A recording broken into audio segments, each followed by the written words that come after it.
रमेश और सीमा की शादी को 10 साल हो चुके थे। शुरू में सब कुछ स्वर्ग जैसा था, लेकिन धीरे धीरे छोटी छोटी बातों ने उनके रिश्ते को जहर की तरह खोखला कर दिया। रमेश बाजार में किराने की दुकान चलाते थे और सीमा घर संभालती थीं, लेकिन उनकी महत्वाकांक्षा कुछ और थी। वे चाहती थीं कि रमेश बड़ा व्यापारी बने, लेकिन रमेश की लापरवाही ने सब बिगाड़ दिया। एक शनिवार की दोपहर दिल्ली के व्यस्त सदर बाजार में दोनों खरीदारी करने गए। बाजार में भीड़ उमड़ी हुई थी। सब्जी बेचने वाले चिल्ला रहे थे, फलाहार के ठेले धुआं उगल रहे थे और सीमा ने लाल रंग की साड़ी खरीदी, जबकि रमेश ने बिना देखे पैसे दे दिए।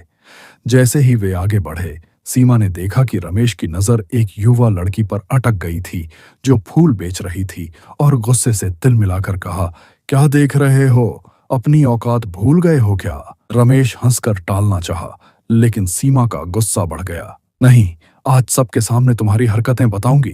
घर पर तो बड़े संत बनते हो, बाहर कुछ और ही। भीड़ में लोग ठहर गए। रमेश का चेहरा लाल हो गया और उसने कहा, तुम चुप रहोगी? तुम्हारी वजह से ही मैं पिछड़ गया। तुम घर पर बैठी रहती हो, कुछ काम की नहीं। यह सुनकर सीमा भड़क गई। उसने रमेश की कमीज पकड़ ली और जोर से खींचा। बटन टूट गए और कमीज फट गई। रमेश ने भी गुस्से में सीमा का हाथ पकड़कर खींचा। दोनों के कपड़े अस्त व्यस्त हो गए। भीड़ हंसने लगी और मोबाइल से वीडियो बनाने लगी। सीमा ने रमेश के बाल खींचे और रमेश ने उसे धक्का दिया। दोनों गिरते गिरते बचे।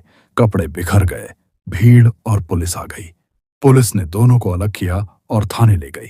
थाने में बैठकर दोनों रोने लगे। रमेश बोला, मुझे माफ कर दो सीमा, गलती हो गई। और सीमा ने आंखों में आंसू भरकर कहा, हमारा रिश्ता अब बचा नहीं है।